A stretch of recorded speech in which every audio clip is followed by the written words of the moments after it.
კონცეპტუალური აბსტრაქცია ასე უწოდებს მხატვარი გიორგი ჭიღლაძე ნამუშევრების კოლექციას, რომელიც მან პერსონალურ გამოფენაზე წარმოადგინა. მხატვარმა სააზროვნო ალტერნატიული სივრცეშექმნა და ამ გზაზე მაყურებელიც გაიყოლა. გიორგი ჭიღლაძე ფართო საზოგადოებამ გასული საუკუნის 90-იან წლებში არტ კლუბით გაიცნო, რომელიც მხატვარმა მეგობართან ერთად დააფუძნა. კლუბმა მაშინ ქუთაისში მოქმედი ბევრი არტისტი გაერთიანა და ოფიციალური კულტურის მიღმა სხვა ფანჯარა გახსნა. კლუბის კონცეფცია იყო ეს არასტანდარტული ხერხებით რაღაც ინფორმაცია მიგვეწოდებინა გამთვალიერებისთვის.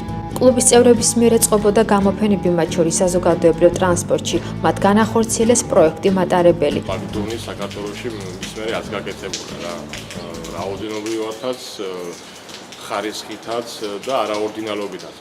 არტ კლუბი დაიშალა, რადგან მისი ბევრი წევრი ემიგრაციაში წავიდა, მათ შორის გიორგი ჭიღლაძეც. მან რამდენიმე წელი საფრანგეთსა და შვედეთში გაატარა, სადაც რამდენიმე გამოფენაში მიიღო მონაწილეობა. ქუთაისში დაბრუნებულს ტრადიციული არტ გარემო დახვდა, თუმცა თავად საკუთარ ალტერნატიულ სივრცეში დარჩა, საკუთარ მხატვრულ ფორმასა და სათქმელში.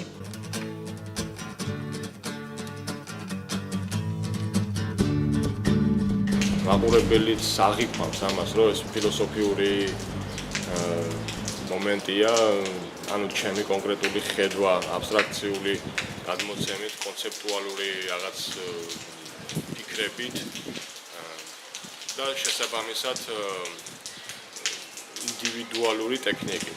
გიორგი ჭიღლაძის შემოქმედებაზე სპეციალისტები ამბობენ, რომ მასობრივ წარმოდგენებს არ ექვემდებარება, რომ იგი ახალ იმპულსებს აჩენს ფიქრისთვის. მხატვარი არ ეძებს კომფორტს და ვიწრო გზით სვლას არჩევს ხელოვნებაში, რადგან მიზანთან ხომ სწორედ ვიწრო გზებით მიდიან.